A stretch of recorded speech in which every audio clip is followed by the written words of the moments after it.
All right, so you've got your sights set on the UPSC, huh?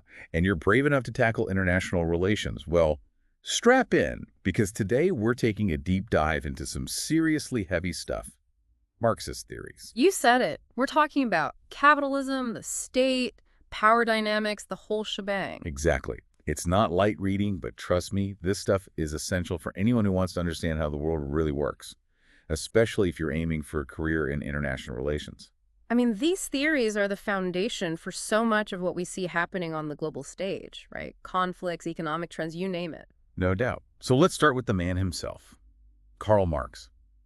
Love him or hate him, there's no denying that his ideas have had a monumental impact. Oh yeah, a total revolutionary. His work sparked debates that are still going strong today, which is why it's so crucial to grasp his core concepts, especially for the UPSC. Okay, so let's break it down. When Marx talked about capitalism, he had a very specific definition in mind. It wasn't just free markets and trade like we often think of it today. Right. He boiled it down to two key elements: wage labor and private ownership of the means of production. And that's where things get interesting, because Marx saw this setup as inherently problematic. It's like a two-sided coin, right? Exactly. On one side, you have the potential for incredible innovation, technological advancement, and economic growth. But flip it over, and you've got the exploitation of workers. And this isn't some dusty old theory. It's playing out all around us today. I mean, look at the widening gap between the super rich and everyone else. Not to mention the anxiety around automation and the gig economy. It's like Marx is speaking directly to our modern-day concerns. And one of the most powerful concepts he introduced was surplus value. It's basically the difference between what a worker produces and the wage they're paid. So the value they create is much greater than what they receive in return. Exactly. And that difference, the surplus value, goes to the owners of capital, Yeah. the factory owners, the investors, you know the type. And this, Marx argued, is the root of exploitation. It's like baking a cake and only getting paid for a tiny slice while someone else takes the rest of the profit, even though you did all the work. Right. And he wasn't just talking about individual cases. He saw this as a systemic issue woven into the fabric of capitalism itself. And to really drive this point home, he had this really powerful analogy. Oh yeah, the one about the house and the palace? Right. He said, and I'm paraphrasing here, that a small house can feel perfectly adequate until a palace is built next to it. Then suddenly it shrinks into a hut. It's about relative poverty, right? The idea that your own situations can feel much worse when you're constantly comparing yourself to those who have significantly more. It's a brilliant way of capturing that feeling of inequality, that sense of being left behind. And according to Marx, this constant comparison, this awareness of the vast gap between the haves and the have-nots, that's what creates the conditions for social unrest and potential revolution. All right, so we've laid the groundwork. We talked about how Marx defined capitalism, right? That idea of surplus value, that the system itself kind of creates this inherent tension and inequality. But Marx didn't stop there. Oh, no, he did not. He went on to examine the role of the state in all of this. And his conclusions were, let's just say, a bit controversial. Yeah, a little bit. See, Marx just didn't buy the idea that the state was this neutral force, like this benevolent actor working for everyone's best interest. He wasn't on board with that whole government for the people, by the people kind of thing. Not really. Instead, he saw the state as a tool, an instrument of the ruling class, something designed to protect their interests and to keep the whole capitalist system, the one that benefits them, running smoothly. So if we're sticking with our cake analogy from earlier, the state would be like the security guard protecting the bakery where all the rich folks are hoarding all the slices. I like that. Yeah, that's a good way to put it. Marx argued that the state uses a lot of different ways to serve that dominant economic class. Think about it. Laws that tend to favor capital over labor, police, and military forces that are used to suppress any dissent, protect all that private property, even the way our education systems often end up reinforcing the existing social order. It's not just about brute force then, right? Yeah, It's about more subtly shaping how we think about society and our place in it. exactly. Marx believed that ideas and beliefs, they're not neutral. They reflect the power dynamics that are already in place. He called this the superstructure, like the cultural, legal, and political systems that all come out of and reinforce the economic base. So in a capitalist society, the dominant ideas would be the ones that legitimize and basically perpetuate capitalism itself. Right. That could look like glorifying individual success, putting a ton of emphasis on material wealth, even the whole belief that working hard is all it takes to guarantee upward mobility. All those ideas make the system seem natural, almost inevitable even. And this is where it gets really interesting, especially for those of you studying international relations, because Marx, he didn't just stop at analyzing individual nations. He took it a step further. He argued that all these power dynamics, they play out on a global scale too. Yeah, he saw capitalism as this inherently expansionist force, always looking for new markets, new resources, always trying to fuel that growth. And this, he argued, leads straight to imperialism and colonialism. That's where powerful nations exploit the weaker ones, all for their own economic gain. So back to our cake analogy, we're not just talking about individual bakeries anymore. We're talking about entire countries fighting over the biggest, the richest slice of the global cake. Exactly. And Marx didn't see this as some kind of unfortunate side effect of capitalism. This was a core feature, a necessity. He believed that these capitalist nations, they would inevitably clash as they competed for resources, markets, the global influence. That was the main driver, he thought, of international conflict and war. And it's not hard to see how those ideas are playing out in the world today. We've got tensions between global superpowers, everyone scrambling to control key resources. Think Yeah. about oil, rare earth minerals. And there are always debates about trade and which economies dominate. All those issues can be looked at through a Marxist lens. I'm not saying it all boils down to some simplistic class struggle, but you can use that framework to understand the motivations, the power dynamics that are really at play. It's like adding another tool to your toolkit, right? Mm-hmm. Another way of thinking about and approaching these complicated global issues. But it's key to remember, this is just one perspective, one way of making sense of it all. Exactly. You got to be able to critically look at all the different theoretical frameworks out there and then use them to help you make sense of the world. All right, so we've talked about how Marx saw capitalism as this kind of unstable system, driven by competition, always on the verge of some kind of crisis. And we covered how he viewed the state as a tool to manage and maintain that system, both domestically and internationally. So the question is, what did he think was going to happen? Did he have any solutions? He did. And they were, let's just say, pretty radical. Marx believed the only real way to deal with all those contradictions in capitalism was to get rid of it entirely. He had this vision of a classless, stateless society.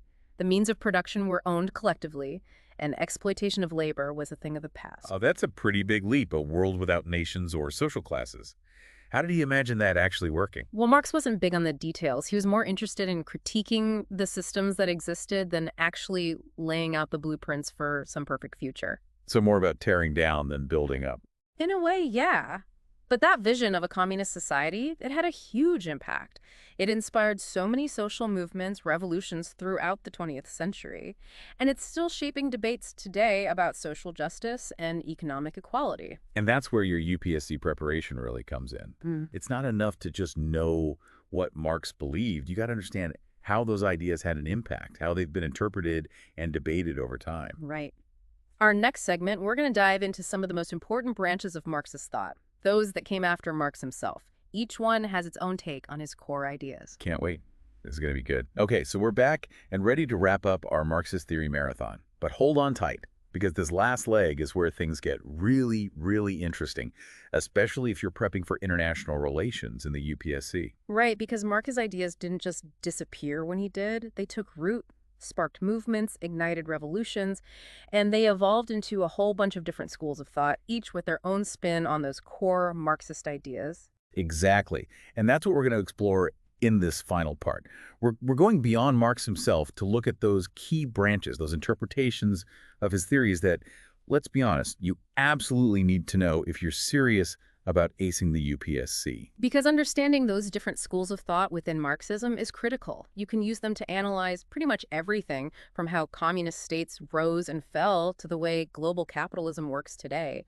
It's all connected. So let's kick things off with probably the most well-known branch, Leninism. We're talking about Vladimir Lenin, the guy who led the Bolshevik Revolution, the brains behind the Soviet Union. What's the key takeaway here? Well, Lenin, he took those core Marxist ideas about class struggle and the need for revolution, and then he added his own little twist, the Vanguard Party. The Vanguard Party. Okay, I'm listening. What's that all about? So Lenin's argument was that the working class, even though they're the ones pushing for change, they need guidance. They need leadership from a party, a really disciplined revolutionary party. That's the Vanguard. So not just spontaneous uprisings, but a strategic, organized effort led by these dedicated revolutionaries. You got it.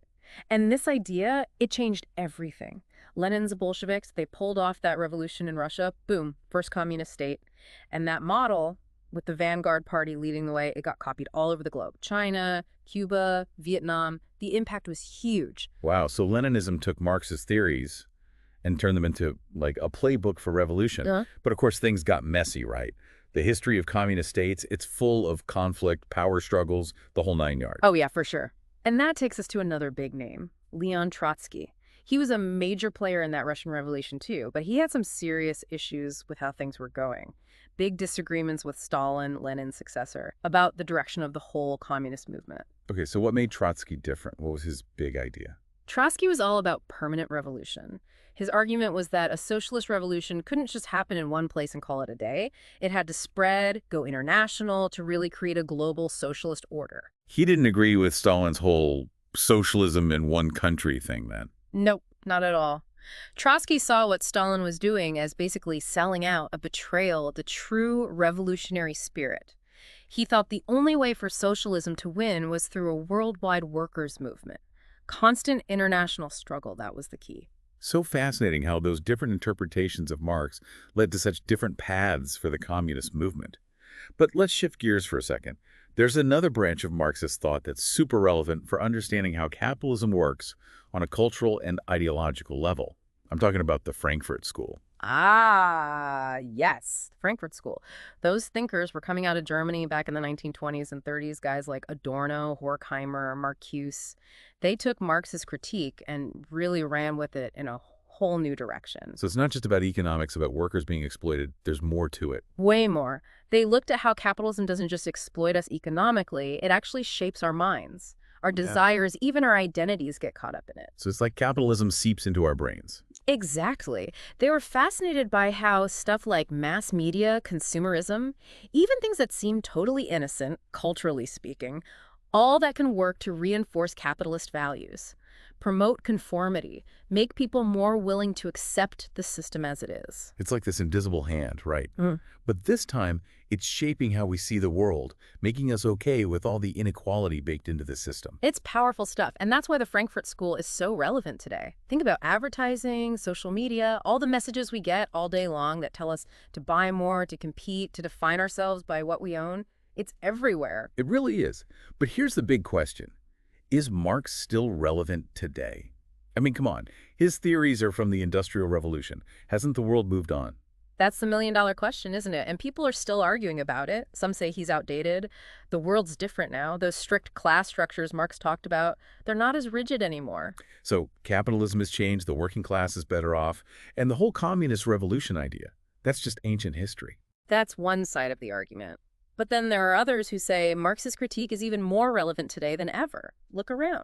Income inequality is still a huge problem. Wealth is concentrated in the hands of a few. Workers are still being exploited, and financial crises just keep happening. So even though the ways people are exploited might have changed, those basic dynamics, that power imbalance Marx was talking about, that's still very much alive and kicking. You got it. And that's where your skills as a UPSC aspirant come in. You've got to engage with all these different perspectives, figure out what works, what doesn't, and then apply all that to how you analyze what's happening in the world today. Right. Because the UPSC, it's not just about memorizing facts and figures. It's about showing you can think critically, that you can analyze things deeply, and that you can build a solid argument. That's where understanding Marxist theories can give you an edge. Absolutely. Whether you're looking at China's rise, the challenges of globalization, the reasons behind international conflict, a Marxist lens can add a whole new layer of depth to your understanding. So to all our listeners out there getting ready for the UPSC, don't be afraid to tackle Marx. Dive into those different schools of Marxist thought, see what they have to say, and figure out how those ideas can help you make sense of this crazy world of international relations. It's all part of the journey. Learning never stops. Keep exploring, keep asking those tough questions, and keep pushing yourself to understand more. That's the key. And that's a wrap on our deep dive into Marxist theories. We hope you found it insightful, thought-provoking, maybe even a little bit revolutionary.